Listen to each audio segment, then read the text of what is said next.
Hey everyone! Last week during my trip to Irvine, California, I had a chance to sit down with Ion Hazzikostas and Calia Schie and ask them questions about classic WoW. The footage I'm going to show you is the result of the interview. I started off with a few icebreaker questions, and then I got into a few more specific questions. So, sit back, relax, and enjoy the interview.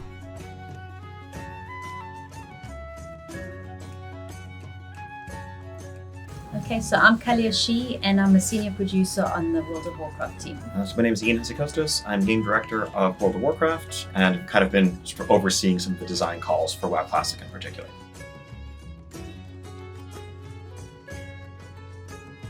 So I currently play BFA, and I'm playing Classic now with our special Classic Alpha. I'm playing at the moment a hunter, an orc hunter. Okay. I like because I didn't play Classic originally, so learning about pet happiness and training pets and making sure all of that stuff works has been interesting to me. So I've been playing the same Orc Shaman that I made in November 2004 since then. Wow. So it's been quite a journey. Obviously various alts along the way. I've dabbled in both factions, but I think for Classic we'll probably be recreating pretty much that same character.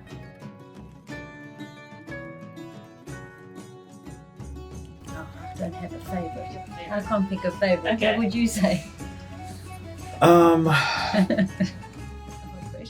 Okay, so it's almost impossible to choose. So raids. So dungeons.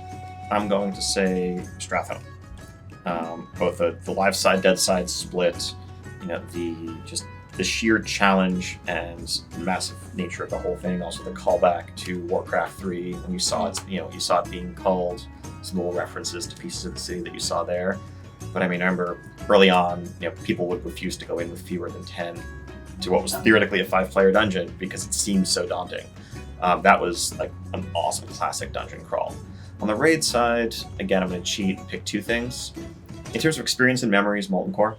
My first Ragnaros kill, no matter how many raid bosses I've killed since then, nothing was quite that impactful in terms of the holy crap, I can't believe we just did this. Like, my guild, I never imagined we would do this. We defeated the Fire Lord, and we're a real raid guild now, I guess. And then in terms of sort of the quality of the experience, Naxxramas. I think that was, kind of the beginning, I would say, of modern raiding in WoW in a lot of ways. The fact the mechanics from that raid still held up in Wrath of the Lich King, a few years later, is a testament to how ahead of its time it was.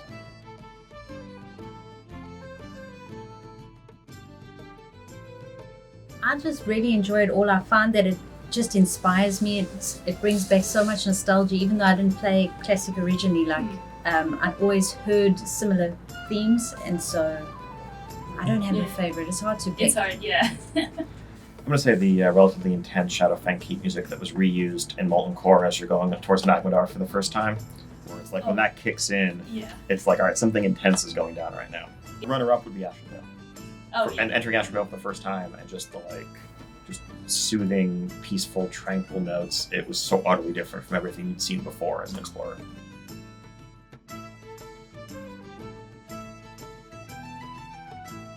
For me, it was just so exciting because I had joined the team already when there were a few engineers on the team, so I already knew who some of the key people were going to be. And for me, that was a project manager's dream, to get to work with these iconic people who had both the technical acumen and the absolute passion to recreate this enormous project. So for me, that is a dream project, something that I'll remember for my whole career. So I remember exactly where I was. I was at work. I was at my desk, and I had a talk with some of our senior production staff where they asked me would I be interested in joining the team. And I mean, I was just so excited. I was like, thank you for thinking of me. And then I got to meet Brian and Omar, were the two people I got to meet very shortly thereafter, and it's been a dream ever since. This is a tricky question for me because there isn't really a moment. It was more of a year-long journey of sort of making it happen, of exploring the logistics and convincing skeptics and providing a clear path forward to, we always wanted to do this. Something we wanted to do for years and years, but didn't see a clear way to make it happen given the massive logistical constraints of hey, we have this really old piece of software that was made to run on 15-year-old hardware that wouldn't run on modern hardware. It's full of bugs, full of exploits, and it was literally tens and tens of thousands of hours of engineering time that had gone into, updating it over the course of making the game into what it is today. There's no way to just quickly recreate that. And then I think, large community outcry and seeing the passion of the community around the desire for this project, I think galvanized our resolve internally to try to find a way to make it work. And then we explored different avenues, and once we settled on this approach with some prototyping of, hey, what if we instead of trying to recreate the tens of thousands of hours of engineering effort, took the modern client that worked and the modern server architecture that we knew was stable and solid, and just taught it to speak the old data and reconstructed the systems. And once we had that path, I think it was a few weeks of engineering prototyping time, seeing what came out of it, and realizing, hey, we can do this. And then, being involved in helping interview and select the folks that will make up the team. And then all of that leading up to the big announcement at BlizzCon. We announced Classic uncharacteristically early for a Blizzard project at BlizzCon, partly because we were so excited that we wanted to share it with the world, right? We knew that we're going to get asked about, hey, so Classic WoW, what are you doing? We didn't want to be cagey or to lie because we knew we were making it. We knew it was ridiculously early. We had nothing to show in November of 2017, but we just wanted to let the world know, hey, this is going to be real. And that was the beginning of the journey that's led us to today and leading us to August 27th this summer.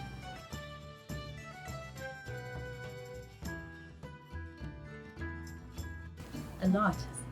I would say a lot. I've learned a lot because I didn't play Classic originally, as I mentioned, and I had to learn a lot to come up to speed to, stand up with this enormous team that has been helping to develop this game. So I have really studied the community a lot. I did a lot of research, and what I like about our community is the passion and the fact that they are so vocal, because it really helped me come up to speed on where the issues were and what are the main touch points that we have to focus on in order to make this the most authentic Classic experience. So it's been very helpful. Yeah, I think exactly that. I think one of the interesting things about working on this project from a design perspective is that so many of the calls are just objective and clear cut. The answer is, well, we're going to do it like it was back then. Then there is this subjective middle ground where there are different versions of a thing, or we have to make some tweak or some change.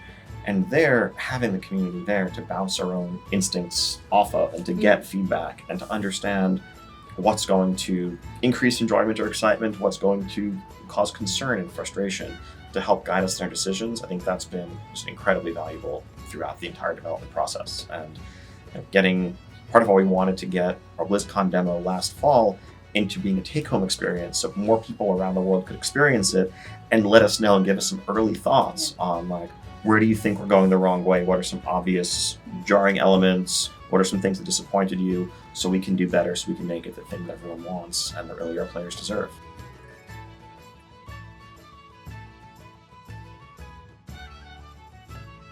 We have gotten a lot of feedback. People are super excited about it, which is so encouraging for me to see, even in the, in our Blizzard Entertainment.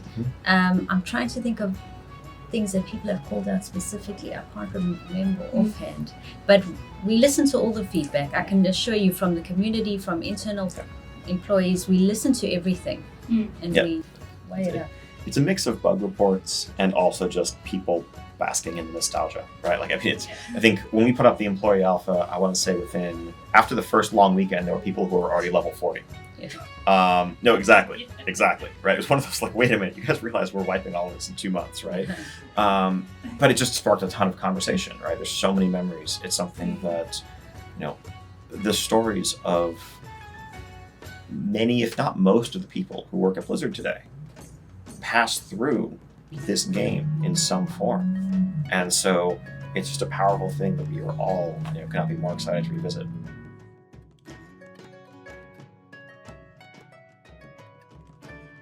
So I think, try to keep it a bit flexible. I think if you were going to ask me to just ballpark a random number, I would say for the first couple, probably around a couple of months. Part of it is we don't want people to feel ridiculously pressured to power level if they want to participate in the next steps. But it's something where we also don't want to lay out a rigid schedule ahead of time, because we want to remain flexible, looking at how the community is advancing. And you know, if people aren't, people are still working their way through Blackwing Lair and Zul'Gurub, and only a handful of guilds feel like, okay, they've defeated Nefarian, and even then they still have tons and tons of gear that they want.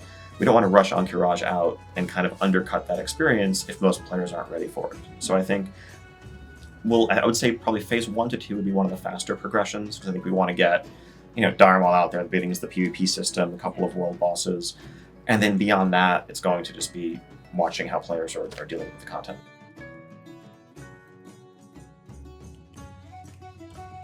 Interesting. None so far.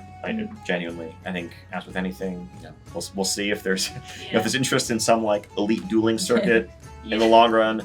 But I mean, I think, as with everything, I'd love to see what the community comes up with. I mean, really, the origins of esports themselves are a funny thing. It's one of the most community sourced endeavors generally. It's like step 1 is make a game that has some kind of competitive element to it, and step 2, well, people will want to figure out who's the best. And so, it's a natural outgrowth of that. If we see, players organizing dueling tournaments and 2v2 tournaments and 3v3 tournaments in Gurubashi, and there's tons of people tuning in, it's something we'd love to support as a scene philosophically. But again, I think when it comes to the classic experience as a whole, we also really want to respect the purity of that experience. And it'll be more supporting something that grew out of it, rather than ever in any way changing or altering the nature of that experience to serve some modern purpose.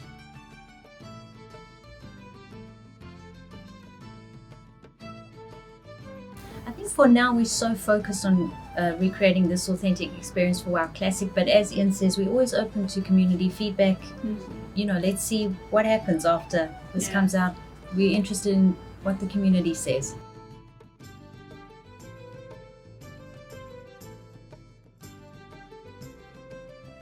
I mean, I think we're always keeping an eye on how numbers and power grow there, but I think any decisions we make for Battle for Azeroth or World of Warcraft going forward are going to be more based on what makes sense for the players of that, and less about crossing over between the two. But I think certainly, as all of us have dove back into the classic alpha internally and are getting back into those systems, there are definitely some lessons to learn about pacing, about differentiation within classes and specializations that I think are fascinating, definitely can inform our design. But any decisions that we make for Battle for Azeroth are going to be with a BFA focus. Thank you for checking out this video, guys. If you like it, please give it a thumbs up. Feel free to let me know what you think about it in the comments below. Don't forget to subscribe to my YouTube channel for more classic WoW content, and follow my live stream at Quissy TV over on Twitch, as well as Quissy TV on Twitter. Thanks again for watching, and we'll see you next time.